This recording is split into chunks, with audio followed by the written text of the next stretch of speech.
வாழ்க வளமுடன். வளர்க தமிழ். ப்ரிப்பேரிங் ஃபார் பேரண்ட்ஹுட்ல 2 எபிசோட் பார்த்துருந்தோம். இன்னைக்கு 3வது எபிசோடுக்கு போகிறோம். இந்த 3வது எபிசோட் முக்கியமாக ப்ரெக்னென்ட் விமனை விட ப்ரெக்னென்ட் விமனோட ஹஸ்பண்ட்ஸ்க்கு தான் நம்ம இன்னைக்கு குறிப்புகள் கொடுக்க போகிறோம். ஏன்னா அவங்க தான் இவங்களை ஃபுல் டைமை அப்சர்வ் பண்ணக்கூடியவங்களாகவும் பாதுகாப்பாகவும் ரொம்ப கேர் எடுத்து பார்த்துக்கிறவங்களாகவும் இருப்பாங்க. ஸோ அவங்களுக்கு என்ன புரிதல்கள் தேவை அப்படிங்கிற விஷயங்களை நம்ம இன்னைக்கு பார்ப்போம். முக்கியமாக அவங்களுக்கு தெரிஞ்சு வச்சிருக்க வேண்டிய தகவல்கள் அப்படின்னு கூட நம்ம இதை சொல்லலாம். முதல் தகவலாக அவங்க தெரிஞ்சிருக்க வேண்டியது, அவங்களுடைய அறிவை அவங்க விருத்தி செய்து கொள்ளணும். எதை பற்றின அறிவு அப்படின்னு நீங்கள் பார்க்கும்பொழுது, இந்த ப்ரெக்னென்ட் விமனோட அவங்களுடைய பருவம் எப்படி இருக்குது, அவங்களுடைய அந்த குழந்தையினுடைய வளர்ச்சி எப்படி இருக்குது, அவங்களுடைய எமோஷனல் சேஞ்சஸ் என்ன, ஃபிசிக்கல் சேஞ்சஸ் என்ன, அவங்களோட மெடிக்கல் நீட்ஸ் என்ன, இந்த ப்ரெக்னன்சி பீரியட் எவ்வளோ காலம் இருக்குது, எத்தனை மாதங்கள்ன்றது எல்லாருக்கும் தெரியும், எத்தனை வாரங்கள், எந்தெந்த நாட்களில் எந்த மாதிரியான வளர்ச்சிகள் அந்த குழந்தைக்கு ஏற்படுது, அந்த குழந்தையோட வளர்ச்சியின் சமயத்தில் இந்த பெண் எந்த அளவுக்கு பல்வேறு விதமான சவால்களை சந்திக்கிறாங்க, என்ன மாதிரியான சிக்னஸ் அவங்களுக்கு வருது அப்படிங்கிற பல்வேறு விஷயங்களை அவங்க தெரிஞ்சு வச்சிருக்கிறது ரொம்ப முக்கியம். ஸோ இதை தான் ஃபர்ஸ்ட் நம்ம எடுக்கேட் யுவர் செல்ஃப்னு சொல்கிறோம். ஸோ உங்களுக்கு இந்த ப்ரெக்னன்சி பீரியடை பற்றின அறிவை நீங்கள் பெருக்கிக் கொள்ளுங்க. ரெண்டாவது மார்னிங் சிக்னஸ். ப்ரெக்னென்ட் விமனுக்கு மார்னிங் சிக்னஸ் ஃபர்ஸ்ட் ட்ரைமஸ்டரில் இருக்கும். அதாவது முதல் 3 மாதங்களில் இருக்கும். மார்னிங் சிக்னஸ்னால் மார்னிங்கில் மட்டும் போயிடுமான்லாம் கேட்காதீங்க. ஸோ மார்னிங் எழுந்த உடனே அவங்களுக்கு ஒரு கிடினஸ் இருக்கும், இல்லைன்னா பார்த்தீங்கன்னா ஒரு வாமிட்டிங் சென்சேஷன், நாசியான்னு சொல்லுவாங்க, இல்லை வாமிட்டிங்கே இருக்கும். அதாவது அந்த மாதிரி இருக்கும் பொழுது அவங்களுக்கு சாப்பிடும் பொழுது வாமிட்டிங் வரலாம். சில பேருக்கு பார்த்தீங்கன்னா சமைச்சிட்டு இருக்கிற வாசனை வந்துச்சுன்னா கூட இவங்களுக்கு வாமிட்டிங் வரும். சில ஸ்மெல் எல்லாம் அவங்களுக்கு பிடிக்காம இருக்கும். சமையல் ஸ்மெல் மட்டும் இல்லை, இன்னும் வீட்டில் நீங்கள் யூஸ் பண்ணுற வேறு ஏதாவது பொருட்கள், இப்போ சென்ட் வாசனை கூட சில பேருக்கு பர்ஃப்யூம் வாசனை பிடிக்காது. சில பேருக்கு சில மருந்துகளோட ஸ்மெல் ரொம்ப பிடிக்காம இருக்கும்.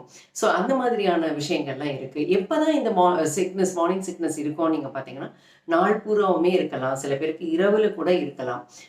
இதை நீங்கள் உணர்ந்து கொள்ளணும். அப்போ என்ன மாதிரி அவங்களுக்கு எவ்வளோ ஹெல்ப்ஃபுல்லாக இருக்க போகிறீங்க, அவங்களுக்கு ஒரு வாமிட்டிங் இருக்குன்னா நீங்கள் எந்த அளவுக்கு அவங்களுக்கு கேரிங்காக இருக்க போகிறீங்க அப்படிங்கிற விஷயங்களை நீங்கள் பார்த்து கொள்ளணும். அதுக்கு அடுத்து பார்த்தீங்கன்னா, ஏன்னா அவங்களுக்கு அந்த சமயத்தில் உணவு சரியாக எடுத்துக்கொள்ள முடியாமல் ரொம்ப தவிப்பாங்க. அப்போ அந்த சப்ளிமெண்ட் ஃபுட்டு நீங்கள் அவங்களுக்கு எப்படி நீங்கள் தேவையான அளவுக்கு தேவையான நேரங்களில் அவங்களுக்கு உதவியாக இருக்க போகிறீங்க அப்படிங்கிறது.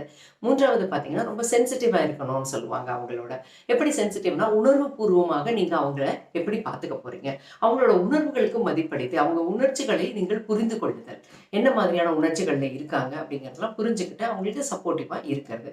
அதுக்கு அடுத்து நீங்கள் பார்த்தீங்கன்னாக்கா, அவங்களுக்கு என்ன மாதிரியான டாக்டர் அப்பாயின்மெண்ட்ஸ் எல்லாம் தேவை இருக்குது, எந்தெந்த மாதங்களில் எந்தெந்த வாரங்களில் அவங்களுக்கு அப்பாயின்மெண்ட்ஸ் பீரியாடிக்கல் செக்கப்புக்காக நீங்கள் அவங்களை கூட்டிகிட்டு போக வேண்டியிருக்கு, என்ன மாதிரியான வேக்சின்ஸ் அவங்களுக்கு கொடுக்க வேண்டியிருக்கு, இந்த மாதிரியான அறிவுறுத்தல்கள்லாம் உங்களோட டாக்டர்ஸ் அவங்களுக்கு கொடுத்துருப்பாங்க. அதையெல்லாம் நீங்கள் கரெக்டாக ஃபாலோ பண்ணி அவங்கள கூட்டிகிட்டு போகிறது, இந்த மாதிரியான விஷயங்கள். அடுத்து நீங்கள் பார்த்தீங்கன்னா, அவங்களுக்கு என்கரேஜிங்காகவும் சப்போர்ட்டிங்காகவும் நீங்கள் இருக்கணும். என்ன என்கரேஜ் பண்ண போகிறீங்க, அவங்க ஒரு வேலைக்கு போகிறவங்களா இருக்கலாம்.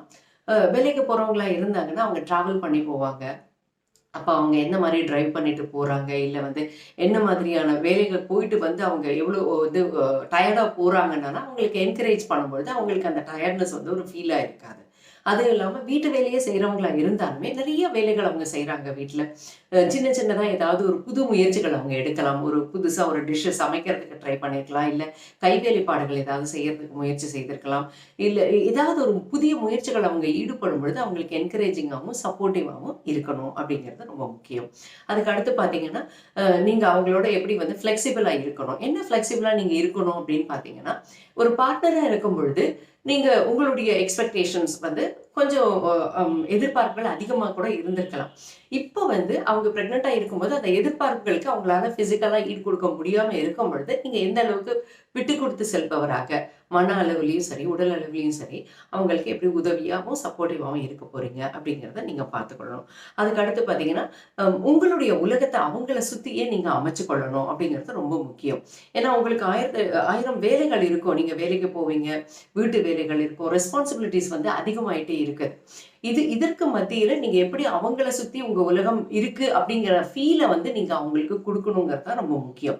அடுத்து ரொம்ப முக்கியமான விஷயம் என்னன்னு பாத்தீங்கன்னா, அவங்க குக் பண்ணும்போது நீங்க உதவியா இருங்க. இல்ல அவங்க குக்கே பண்ணல மேடம், எப்பவுமே சும்மாவே படுத்தே இருக்கா, பரவாயில்ல, ஏன்னா அவங்களுக்கு எப்படி இருக்குன்றதை நீங்க புரிஞ்சு கொள்ளுங்க. அப்போ அவங்க குக் பண்ணலன்னா நீங்கள் அவங்களுக்காக சமைச்சு கொடுக்கறதுல எந்த தப்புமே கிடையாது. அதனால் குக்கிங் வந்து நீங்கள் வந்து எந்த அளவுக்கு சப்போர்ட்டிவாக இருப்பீங்கன்னு பாருங்கள்.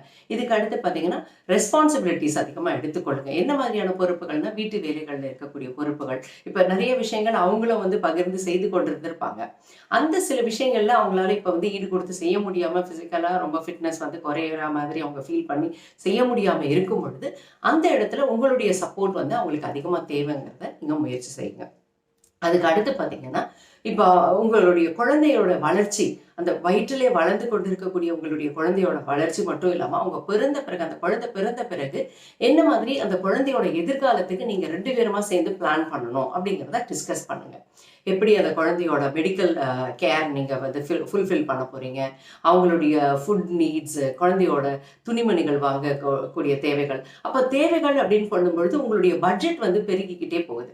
இந்த பட்ஜெட் எல்லாம் நீங்கள் எப்படி குடும்ப பட்ஜெட்டோட சேர்த்து நீங்கள் சமாளிக்க போகிறீங்க. அதுக்கு அடுத்து பார்த்தீங்கன்னா அந்த குழந்தைய நீங்கள் வந்து ஸ்கூலில் சேர்க்கணும். அப்போ என்ன மாதிரியான ஸ்கூலில் நீங்கள் சேர்க்க போகிறீங்க, உங்கள் வீட்டுக்கும் அந்த குழந்தையோட ஸ்கூலுக்கும் கிட்டக்க நீங்கள் பார்க்க போகிறீங்களா, இல்லை உங்கள் ஒய்ஃப் வந்து ஒர்க்கிங்னாக்கா அவங்களோட ஆஃபீஸ் ப்ரெமிசஸ்க்கும் இந்த வீடுக்கும் வந்து நீங்கள் கிட்டக்கப்பா இந்த மாதிரி பல்வேறு விஷயங்களை நீங்கள் பிளான் பண்ண வேண்டியதாக இருக்கும். இதுக்கு அடுத்து பார்த்தீங்கன்னா நீங்கள் ஒரு குட் லிசனராக இருக்கணும் அப்படிங்கிறது ரொம்ப முக்கியம். என்ன நாங்கள் எப்போவுமே காது கொடுத்து தானே மேடம் கேட்டுட்டு இருக்கோம், எங்களுக்கு என்ன காதை கேட்காம போயிடுச்சு அப்படின்லாம் சொல்லாதீங்க. நீங்கள் அவங்க பேசுவாங்க, உங்க கூட நிறைய பேசணும்னு ஆசைப்படுவாங்க. ஒவ்வொரு சின்ன சின்ன அந்த அவங்களுடைய ஃபிசிக்கல் சேஞ்சஸையும் உங்ககிட்ட ஷேர் பண்ணணும். குழந்தையோட வளர்ச்சி அவங்க எப்படி உணர்றாங்கன்றதெல்லாம் உங்ககிட்ட சொல்லணும்னு விரும்புவாங்க. அப்போ அந்த மாதிரியான சில விஷயங்களை நீங்கள் காது கொடுத்து கேட்கணும்னு அவங்க விரும்புவாங்க. அதுக்கு அடுத்து பார்த்தீங்கன்னா அவங்க என்ன மாதிரி நேரத்துக்கு உணவு எடுத்துக்கொள்கிறாங்க, ரைட் ஃபுட் ஃபார் ரைட் டைம்னு சொல்லுவாங்க. ஸோ சரியான அளவுக்கு உணவை சரியான நேரத்தில் எடுத்துக்கொள்கிறாங்களா, அவங்களுடைய இந்த தண்ணீர் வந்து எந்த அளவுக்கு அவங்க எடுத்துக்கிறாங்க, வாட்டர் எவ்வளோ பேலன்ஸ்டாக எடுக்கிறாங்க, அவங்களுடைய உடலுக்கு தேவையான அளவுக்கு எடுத்துக்கொள்கிறாங்க அப்படிங்கிறத நீங்கள் ரொம்ப முக்கியமாக பார்த்துக்கொள்ளணும். இதுக்கு அடுத்து ரொம்ப முக்கியமாக நீங்கள் பார்க்கணும் அப்படின்னு சொல்லும்போது ஹாலிடேஸ் எடுக்கிறீங்க அப்படின்னாக்கா நீங்கள் எப்போ ஹாலிடேஸ் எடுக்கிறீங்க, அவங்களுடைய தேவைகள் எப்போ இருக்குது, அவங்களுக்கு எப்போ உங்களோட சப்போர்ட் அதிகமாக தேவைப்படுது, இல்லை வீட்டில் ஏதாவது ஒரு ஃபங்க்ஷன்ஸ் வச்சுருக்கிறாங்க அந்த சமயத்தில் நீங்கள் கண்டிப்பாக கூட இருக்கணும்னு அவங்க விரும்பலாம்.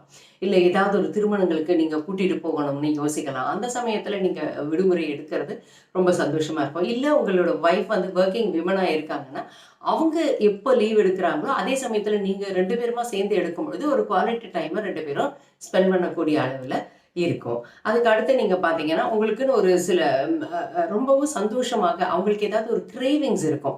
ஏதாவது தேவைகள் வாங்கணும், ஏதாவது சாப்பிடணும் போல தோணலாம். அந்த மாதிரியான கிரேவிங்ஸ் அவங்களுக்கு இருக்கும் பொழுது நீங்கள் என்ன மாதிரி அதெல்லாம் ஃபுல்ஃபில் பண்ண போகிறீங்க, உங்கள் ஃபேமிலி பட்ஜெட்டுக்கு உட்பட்ட வகையில் எந்த அளவுக்கு அந்த விஷயங்கள்லாம் நீங்கள் பூர்த்தி செய்ய போகிறீங்க, அவங்களோட ஆசைகளை நிறைவேற்ற போகிறீங்க அப்படிங்கிறது ரொம்ப முக்கியம். ரொம்ப முக்கியமான அடுத்த விஷயம் என்னன்னு பார்த்தீங்கன்னா உங்களுடைய மனைவியை யாரோடையும் கம்பேர் பண்ணாதீங்க. எந்த பெண்ணோடையும் கம்பேர் பண்ணவே பண்ணாதீங்க. முக்கியமாக அதுவும் இப்போ அவங்க ப்ரெக்னன்சி பீரியடில் இருக்கும் பொழுது எப்போவுமே பண்ணக்கூடாது.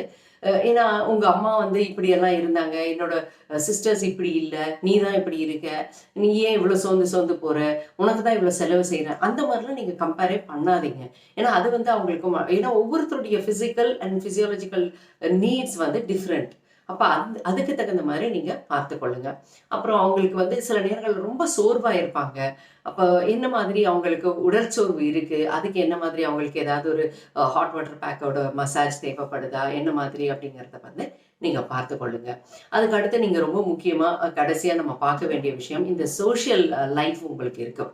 இந்த சோஷியல் லைஃப்லேயே நீங்கள் ஃபுல்லாக உங்கள் டைமை ஸ்பெண்ட் பண்ணாமல் உங்களுடைய குடும்ப வாழ்க்கையிலையும் உங்களுடைய மனைவி உங்களுடைய வயிற்றிலே வளரக்கூடிய அந்த குழந்தைக்கு நீங்கள் எந்த அளவுக்கு உங்களுடைய பங்களிப்பையும் உங்களுடைய முழு அன்பையும் ஆதரவையும் நீங்கள் கொடுக்குறவங்களா இருக்கணும் அப்படிங்கிறத நீங்கள் கருத்தில் கொள்ளுங்கள்.